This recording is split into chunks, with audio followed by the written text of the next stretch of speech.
안녕하세요. 인천 온현동 맑은 숲한의원 진현우 원장입니다. 이제 3월입니다. 많은 분들이 새해를 맞아서 다이어트를 시작하셨을 텐데 아직 잘하고 계신 분도 있을 거고 다이어트 의지가 조금 약해지신 분들도 있을 것 같습니다. 새해에 다짐한 것만큼 다이어트가 잘 안 되고 계시더라도 너무 실망하지 않으셨으면 좋겠어요.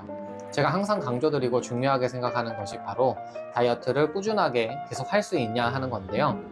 다이어트 상담을 많이 하다 보면 많은 분들이 이번에는 빠르고 확실하게 살을 빼고 싶다고 말씀하십니다. 하지만 사람이라면 누구나 시간이 지나면 처음에 결심이 흔들리고 어느 순간 오늘은 조금 쉬고 내일부터 다시 해야지 라는 생각을 반복하게 되는데요. 오늘은 다이어트를 작심삼일로 끝내지 않고 지속적으로 성공적으로 목표 체중을 이룰 수 있는 방법을 알려드리도록 하겠습니다. 특히 한약을 활용한 건강 다이어트 방법도 함께 소개해 드릴 테니까 꼭 끝까지 시청해 주시기 바랍니다. 우선 다이어트가 실패하는 이유부터 살펴보겠습니다. 첫 번째 이유는 너무 극단적인 목표 설정입니다. 많은 분들이 한 달에 10kg 무조건 빼야지 혹은 5kg 빼야지 이런 비현실적인 목표를 세우고 합니다. 이거 정말 어려운 목표예요. 이렇게 급격한 감량을 목표로 한다면 몸에 무조건 무리가 가고 결국 요요 현상으로 정말 이어지기가 쉽습니다. 단기간에 무리하게 빼는 것보다는 건강하게 살을 빼고 지속 가능한 생활 습관을 형성하는 게 더 중요합니다. 두 번째 이유는 운동과 식단 조절이 버거워지는 것입니다. 초반에는 의욕적으로 강도 높은 운동을 하고 식단도 엄격하게 조절하지만 시간이 지날수록 점점 부담스러워지게 되고 지치면서 결국 포기하는 경우가 많습니다. 특히 바쁜 일상 속에서 지속하기 어려운 방식은 장기적으로 유지하기가 어렵겠죠. 세 번째 이유는 즉각적인 결과를 원하기 때문입니다. 다이어트를 시작한 지 며칠 만에 체중이 줄지 않으면 이 방법이 효과가 없는 거 아닐까 하고 의욕이 떨어지게 되죠. 초반에는 몸이 수분을 빼내면서 체중 변화가 명확하게 있다가 일정 시점에는 정체기가 찾아오게 됩니다. 모든 다이어트 방법이 그렇습니다.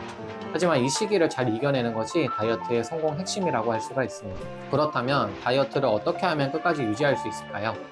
첫 번째는 현실적인 목표를 설정해야 합니다. 단기적인 감량보다 체지방 감량과 건강 개선에 초점을 맞추는 것이 중요합니다. 체중계에 표시되는 숫자에 연연하기보다는 몸이 가벼워지는 느낌, 또 체력의 증가, 몸의 라인 변화에 집중하는 것이 효과적입니다. 두 번째는 꾸준히 할 수 있는 생활 습관을 만드는 건데요. 무리한 식단보다는 지속 가능한 식단을 찾아야 합니다. 예를 들면 극단적인 저탄수화물 식단보다는 조금씩 탄수화물을 줄여나가는 방법 등이 있겠죠. 간헐적인 단식을 하더라도 처음부터 공복 시간을 너무 오래 유지하지는 말고요. 처음 12시간 정도 시작을 해본 후에 익숙해지면 조금씩 그 시간을 늘려볼 수가 있겠습니다. 운동도 마찬가지입니다. 하루 1시간씩 힘든 운동을 하다가 2주 만에 포기하는 것보다 하루 1, 20분이라도 꾸준하게 하는 게 훨씬 중요합니다. 운동을 전혀 하지 않았던 분들이라면 특히 처음부터 강도 높은 운동 계획을 잡는 건 추천드리지 않습니다. 세 번째는 한약을 활용한 다이어트를 고려할 수가 있습니다. 다이어트를 막상 하려면 너무 살이 잘 안 빠지는 것 같죠? 특히나 식욕 조절이 정말 어렵습니다. 다이어트 한약을 복용하게 되면 식욕을 조절하기 쉽게 해드리기 때문에 식단 조절도 쉬워지고 살도 빠르게 빠질 수가 있습니다. 그렇게 되면 자연스럽게 다이어트에 재미가 붙게 되겠죠. 다이어트에 재미가 붙으면 식단 관리나 운동도 스스로 더 하고 싶어 하는 경우를 많이 보게 됩니다. 이렇게 처음에 다이어트가 힘들다면 처음 몇 달간은 다이어트 한약의 도움을 받는 것을 추천드립니다. 그렇다면 한약을 다이어트에 어떻게 활용할 수가 있을까요? 첫 번째는 체질에 맞는 한약을 선택해야 합니다.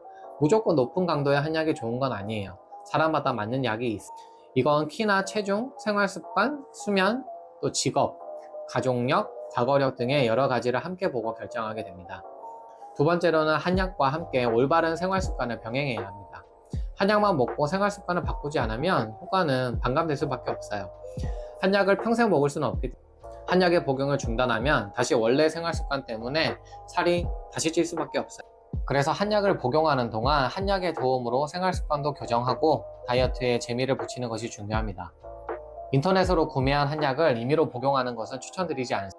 최근 다이어트 한약에 대한 관심이 높아지면서 인터넷에도 쉽게 구매할 수 있는 제품들이 많이 보이고 있는데요.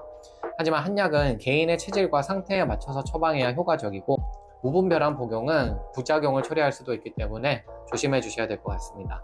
반드시 한의사와 상담 후에 맞춤 처방을 받는 것이 안전하고 효과적인 방법입니다. 이제 작심삼일을 극복하고 다이어트를 성공적으로 유지하기 위한 3가지 핵심 팁을 정리해 보겠습니다.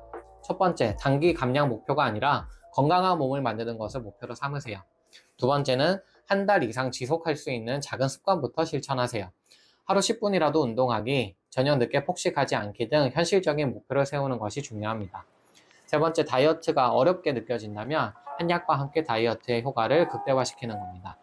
올바른 방법으로 다이어트를 진행하면 몸에 무리를 주지 않으면서도 꾸준한 변화를 만들 수가 있어요.